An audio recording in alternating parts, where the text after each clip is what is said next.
I entered photojournalism and really strongly believing that photography could change the world. And then I realized that actually, if you want to change the world with photography, first you have to change photography, and then eventually you can change the world with the new photography. In the art world, when I finished my studies, I felt very disappointed with the language of the art. How artists have actually something maybe very interesting to say, but they use a language that is so personal and so coded that it's very difficult for the normal, not literate, normal people in the street to understand exactly what they want, what they mean.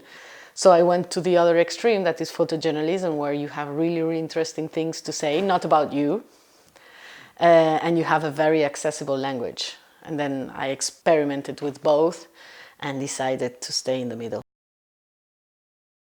I always loved telling stories in small squares, like comic books.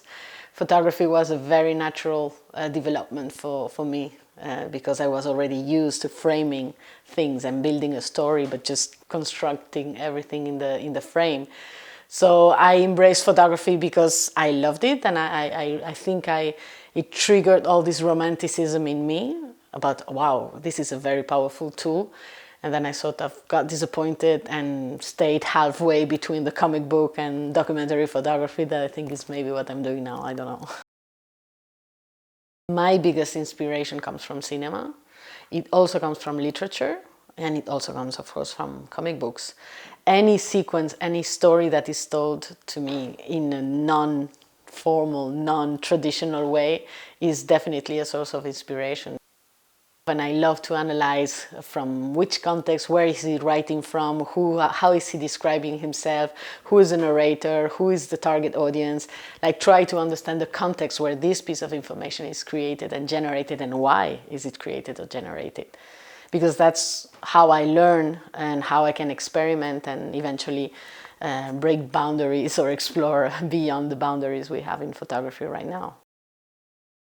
Humor is, I think, one of the most important things in my work. It's the only detail, the only approach that I'm really careful to always respect. Through sense of humor, build a critique and make my point through sense of humor is important to me. And then you go again to the tradition of comedy in theater, Molière and all the classical French that actually make a tremendous critique to the system with comedy. It's more difficult because you don't know where the limit is, and you don't know how people are going to understand sense of humor, because it changes a lot from one place to the next, and according to cultures as well. But I think if you manage to make someone laugh, it relaxes him, and then it's like a Trojan horse. You just... This interest in not talking about my own culture and using the rest of the world to build my stories actually is a strategy, because I'm actually most of the time talking about my own culture and how my own culture understands the world I live in. I mean, I am European, and we all know that it's a Western culture that is predominating and that is even deciding what the other culture should look like or should be described with, no? For example, Afronauts is my first big project, and there is different ways of approaching that project. You can approach it from the African or Afro-descendant point of view, and it can be maybe offensive or not. But then the target audience is not Africans or Afro-descendant, it is white people. The Afronauts is a series that plays and reenacts and stages a real fact. That is, in 1964, Zambia, after becoming independent, started its own space race, inspired by the space race that the United States and the Soviet Union were racing at the time. So they started their own to show the rest of the world that they were as big, as important, as free as the other big countries. I think they were very serious. The people who were training and the person who was leading it was very serious, maybe not realistic. I was really trying to make the point about what Europeans or what Western people expect from Africa. because I had my own cliches that I had been consuming all my life. I wanted to build a story around this misunderstanding, intentional confusion that we have been creating in the continent. And then I found by chance this story, and it had all the elements that I wanted to present. On top of that, I was a victim myself of the game that I wanted to build for others, because when I first saw the video of the Afronauts, the real interviews they do to Edward Makuka, I was like, wow, this is really well done. Like, who made this fake? Because it's really well done. At no point did I credit the veracity of the story. Immediately a lot of images started coming to my mind based on Tintin and lots of comic books and science fiction books. So it was very easy for me to visualize and to imagine what an African space program would look like. Gentleman's Club is a natural also evolution of my work. I just really try to study how women are represented and how our cliches and stereotypes are built around the body of the woman, and especially around prostitution. That for me is one of the lowest points of consideration, social consideration of women, is how prostitutes are sort of romanticized with movies and everything, and then but also criminalized in the newspapers, and then women are totally like against prostitutes. We don't even talk to them because they're dirty. So there is a mix of so many that is so rotten.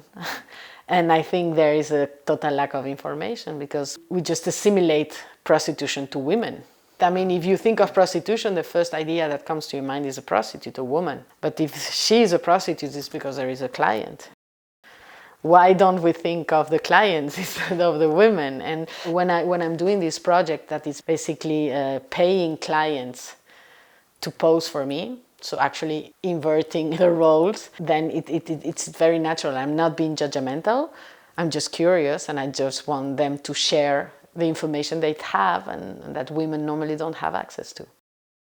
I think it normalizes the understanding we have of the men. Like, it's not all like pervert people at all. It can be anyone. It can be my father, it can be my brother, it can be my neighbor.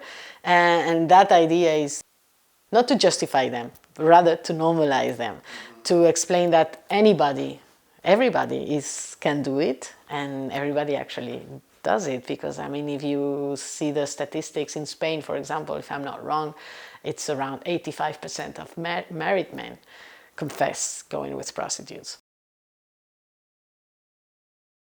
Midnight at the Crossroads is a work that I've been doing for 3 years with Bruno Moraes, who is now my husband, and he's a Brazilian photographer that I met doing different projects.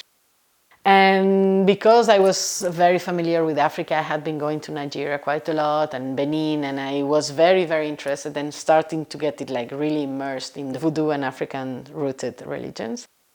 And we started comparing how things are in Africa, from what I knew, to how things are in America in terms of religion and the transformations, adaptations, continuations of the religion. It started as a conversation, and it became a 3-year project where we follow one of the spirits, one of the energies that was syncretized by the missionaries as a devil. So we actually follow the path of the devil. And we go from Benin to Cuba, to Brazil, and we finish in Haiti. And it has a transformation that has very much to do with the evolution of a life, of the ages of the men. In Benin, it is a totem. I mean, the main representation is not a human shape. It's like a totem. It's like a piece, with the cowries, and you don't really see the human shape. Then in Cuba, it is a small boy, black, small boy. In Brazil, it is a young man. That is a seductive young man of the night that is going to create confusion and They call it a malandro in Brazil, especially in Rio de Janeiro. That's where we were working. It's the guy that is waiting in the corner all dressed in white. Michael Jackson's Smooth Criminal is very inspired on the malandro. It's the gangster, the neighborhood gangster that knows everything, that smuggles and so on. And then in Haiti, it's an old man. It's Papa Legba.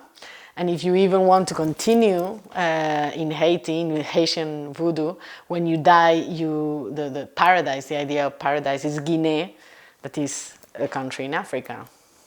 So it is a circle of life and going back to Africa. It's beautiful. It's, I think, one of the projects where I've learned the most and where it was like, wow. In this project, what we try to do is to mix real documentary, so try to make accessible the ceremonies and to try to understand better how it works and how they worship this energy. But also try to understand, because sometimes the ceremonies can be a bit strong, because there is animal sacrifice and there is these trances and you get incorporations, and that can be a bit scary. So to try to put some balance on that, we also did interpretations of the fables and the legends and all the mythology of voodoo in all these different places.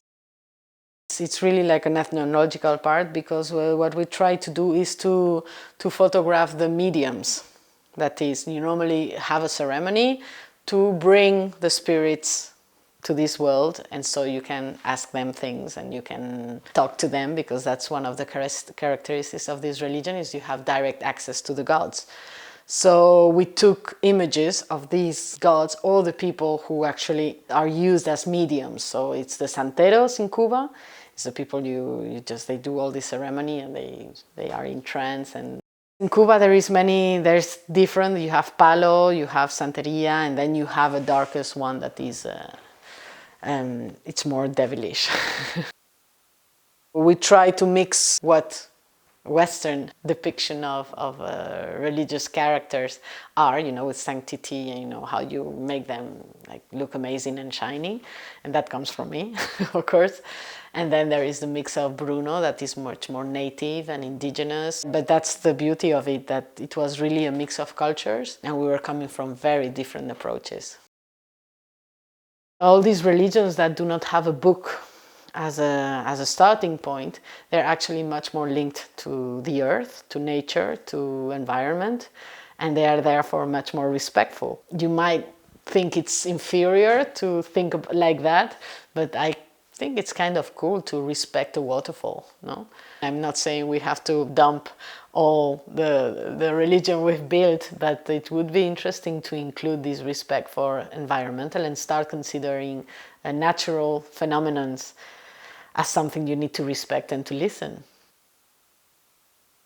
Maybe I shouldn't say this, but I'm not a rational person. I count on other things, and why not? It's not that I count, that I rely on them, but I'm not surprised when things that I don't understand or I cannot explain actually happen. It makes things easier.